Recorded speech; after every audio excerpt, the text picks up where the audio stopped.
Argentina. The name itself feels heavy. It tastes like something rich, maybe a little bitter.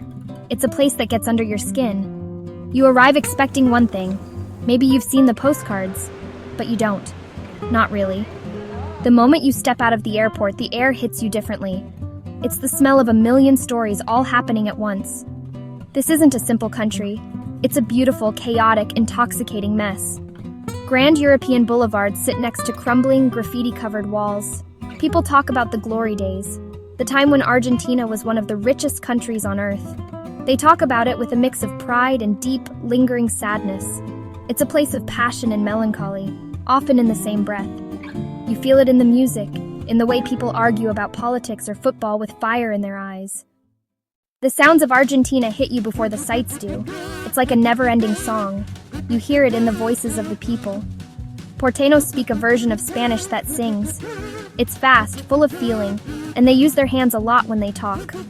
Walk through the San Telmo market on a Sunday and you'll be in a sea of sound. It's a beautiful mess. Then there are the sights. The old fancy buildings in areas like Recoleta show how rich people once were. But turn a corner and you're in La Boca, a burst of color. The colors are a bold statement of who they are. Away from the city, the land changes a lot. The huge flat plains of the Pampas stretch far into the distance, a green ocean under a giant sky. Then there is the tango. But forget the postcard image. The real tango is something else entirely. It was born in the poor, immigrant-heavy neighborhoods of La Boca and San Telmo. It was the expression of the displaced, the lonely, the heartbroken. The dance is an intense, wordless conversation between two people. It's a game of power, of surrender, of connection. You can't talk about food in Argentina without starting with the asado. It's not just a barbecue. The asado is like a special, important ceremony. It's a slow, careful way of cooking that can take up most of a day. The process itself teaches you to be patient. The asado is a social event first, and a meal second. It's about being together. You have to leave the city. The transition is slow at first. Then, almost suddenly, the city falls away. This is the beginning of the Pampas. The horizon becomes the dominant feature. The sheer emptiness of it is stunning. This is the agricultural heartland of Argentina, the source of the immense wealth that built those fancy buildings in Recoleta. The Pampas is a world defined by two things: cattle and silence. The cattle are everywhere. The silence is the other defining feature. You hear the wind moving through the tall grass, a constant whispering sigh. Life on an estancia is a lesson in patience and tradition. The most important ritual is the sharing of mate. There are places on this earth that just defy description. Iguazu Falls is absolutely one of those places. It's actually a complex system of 275 separate falls, crashing down into a gorge with a roar that you feel in your bones. The centerpiece is the Garganta del Diablo, the devil's throat. The noise is absolutely apocalyptic. The view is dizzying. Stretching down the entire western edge of Argentina is the colossal wall of the Andes. This is not just a mountain range, it's the spine of the continent. In the north, the landscape is honestly otherworldly. This is the Puna de Atacama, where the air is thin and the colors are surreal. In Mendoza, the Andes become the lifeblood of the land. This is Argentina's wine country, a green oasis in an otherwise arid landscape. Travel south, keep going until the land begins to fray and unravel. This is Patagonia, a name that conjures images of windswept plains, jagged granite peaks, and vast empty spaces. It is one of the last great wildernesses on the planet. The crown jewels are found in Los Glaciares National Park. Here, massive ice fields feed dozens of glaciers that flow down into turquoise lakes. The most famous is the Perito Moreno Glacier, a living, breathing river of ice. You can stand on walkways and watch it, listen to it. Then, with a sound like a cannon shot, a huge chunk of ice calves off the face and crashes into the lake below.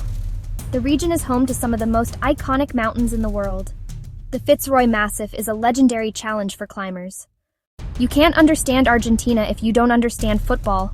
This isn't just a sport, it is a religion. On game day, the entire country holds its breath. The collective hopes and fears of 45 million people are channeled through 22 players. The rivalry between clubs is tribal.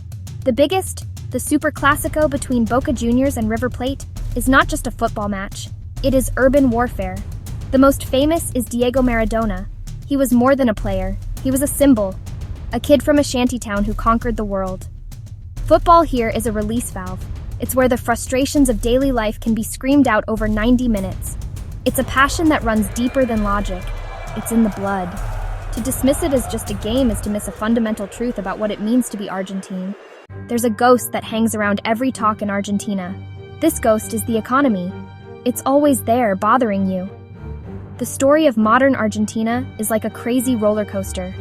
It's a cycle of prices going way up, money losing its value, and short times when things are good that always fall apart. People talk about the dollar like it's part of their family. The unofficial blue dollar exchange rate is something everyone is obsessed with. You can see signs of this struggle everywhere. You see the cardboard collectors at night, the once grand buildings that are now falling apart. But this constant, tough situation has made people strangely strong.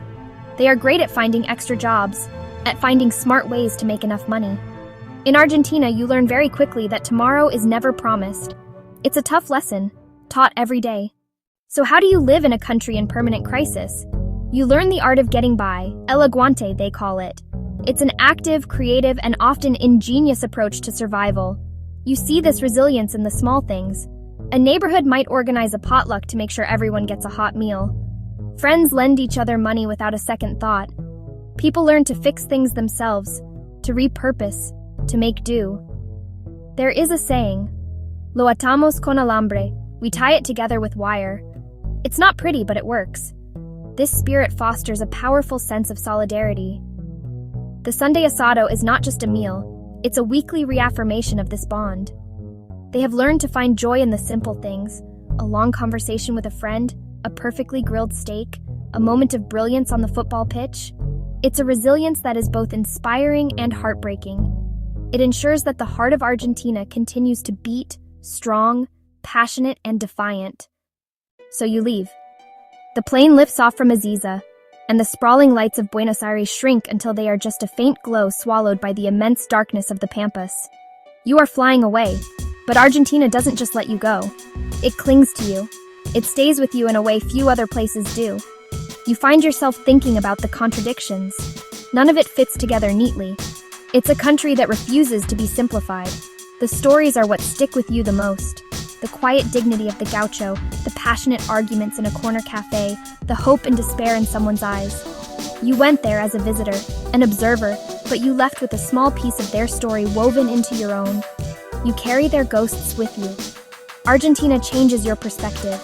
It forces you to hold two opposing ideas in your head at the same time, that everything is broken and that everything is beautiful. What is Argentina? After all this, the question still hangs in the air. It is not a question with a simple answer. Argentina is a puzzle that may never be fully solved, and that is precisely why it is so compelling. The spirit of the place is found in its people. They are the keepers of the flame. They are warm, open, and fiercely proud, yet also carry a collective sadness. So why go? You go to feel alive. You go to be reminded of what it means to be passionate, to care about something so much that you are willing to scream and cry for it. You go to witness the defiant beauty that can blossom in the cracks of a broken system. You go to understand that a nation's soul is found in its stories, its music, its rituals, and its ability to endure.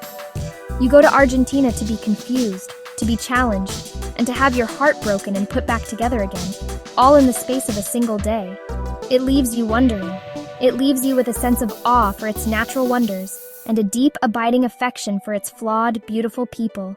You leave a piece of yourself there, and in return, you take a piece of its unforgettable, chaotic, and passionate spirit with you.